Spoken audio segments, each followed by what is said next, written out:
காத்திருக்கும் பொழுதுதான் நீங்க போட்ட திட்டத்தை பார்க்கணும் அவர் திட்டம் சிறந்ததுன்னு புரிஞ்சுக்க முடியும். யோசேப்போட சகோதரன் பண்ண பயப்படுறாங்கன்னா ஐயோ நம்ம அவனை போட்டு டார்ச்சர் பண்ணியிருக்கிறோம், அடிச்சிருக்கோம், மண்டையில தட்டியிருக்கிறோம், அவனை பலவர்ண அங்கேயே நாங்கள் உறிஞ்சு எடுத்திருக்கிறோம், அவனை குழியில தள்ளியிருக்கிறோம், அடிமையில வித்துட்டோம், அப்பாட்ட போய் பொய் சொல்லிட்டோம், இதெல்லாம் இவன் மனசுல வச்சுக்கிட்டு நம்மளை பழி வாங்கிடுவானோ, ஏன்னா ஒரு ராஜாவுக்கு சமமாக இருக்கிறான், இப்ப இவன் நினைச்சா நம்மள ஒண்ணுமே இல்லாமல் ஆக்கிடுவான்னு சொல்லிட்டு யோசேப்பு அப்பா இறந்தோன்னே எங்களை மறந்துடாத அப்படின்றான், எங்களை பழி வாங்கிடாத. அவன் சொல்றான் மாதிரி நானும் கடவுள் இடத்துல இருக்கிறேன், நான் உன்னை பழி வாங்குறதுக்கு. அப்ப தெளிவா புரிஞ்சுங்க, பழி வாங்குறது நம்மளோட கேரக்டர் கிடையாது, அது யாரோட வேலை? நமக்காக கர்த்தர் செய்வார். அவன் சொல்றான் நீங்க வந்து தீமைக்குன்னு திட்டமிட்டீங்க, அது கர்த்தர் நன்மையாக மாத்திருக்கிறார். இப்ப இவ்வளோ பாடுகள் இவ்வளோ வேதனையை கடந்து போன மனுஷன் ரொம்ப சாந்த குணத்தோட இதுக்கு பதில் கொடுக்குறானா 13 வருஷத்துல ஆண்டு காக்க வச்சிருக்கிறார். 13 வருஷத்துல ஒரு வாலிபனா இருந்தா நம்ம எல்லாமே அந்த வயசு வந்திருக்கோம், ஆமா இல்லையா?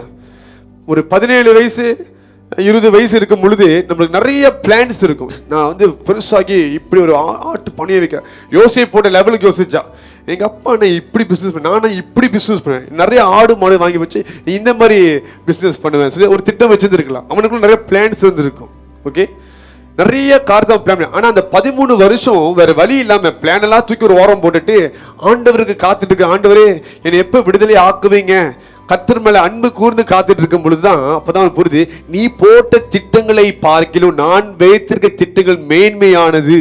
நீ ஆடு மேய்க்கலான்னு நினைச்ச, நான் உன்னை கொண்டு உலகத்தையே மேய்க்க போகிறேன். இது ஆண்டவனை காக்க வைத்த இடம். அப்படி அவனால விருப்பத்தின்படி செயல்பட முடியல. Sometimes when we are waiting we are blocked in four corners. நாலா பக்கமும் அடைக்கப்பட்டிருப்போம், நம்மளால செயல்பட முடியாது. நீ நினைக்கிற ஐயோ டார்ச்சரா இருக்கு அப்படின்னு யோசு அப்படின்னு நினைச்சிருப்பான், ஐயோ மாட்டிட்டு முடியும் டார்ச்சரா இருக்கு அப்படின்னு நினைச்சிருப்பான். ஆனா அங்கதான் கர்த்தர் போய்க்க, நீ ஒரு வேளை இதெல்லாம் நடக்காட்டினா உன்னை கையில பிடிச்சிருக்க முடியாது தம்பி, இப்படித்தான் உன்னை நான் காக்க வைப்பேன், இதுதான் உனக்கு சிச்சுவேஷன், உன்னை குழியில போடுவேன், இல்லைன்னா அடிமை தனத்தை உன்னை அங்க மாட்டி வைப்பேன், இல்லாட்டினா உன்னை தூக்கி ஜெயில போட்டு வைப்பேன். நீ அங்கதான் பொறுமையா காத்துட்டு இருப்ப. அதனாலதான் பாருங்க நம்ம நினைக்கிறோம், யோசேப்பை ஆண்டு கொண்டு போயிட்டு எங்க வச்சாரு? சிறைச்சாலையில வச்சாரு, ஒரு அடிமை தனத்தை வீட்டுல பொத்திப்பேர் வீட்டுல வச்சாரு, குழியில வச்சாரு, இதெல்லாம் வச்சாரு, அதெல்லாம் அழுக்கு நினைக்கணும். ஆனா அதுதான் கர்த்தரோட பலத்த. சிறைச்சாலை கர்த்தரோட பலத்த, அந்த குழி கர்த்தருடைய பலத்த கரமாக இருக்குது. பொத்திப்பேர் வீடு கர்த்தருடைய பலத்த கரம். 1 பேதுரு 5 கர்த்தருடைய பலத்த கரத்துல அடங்கிற ஏற்ற காலத்துல உயர்த்துவார்.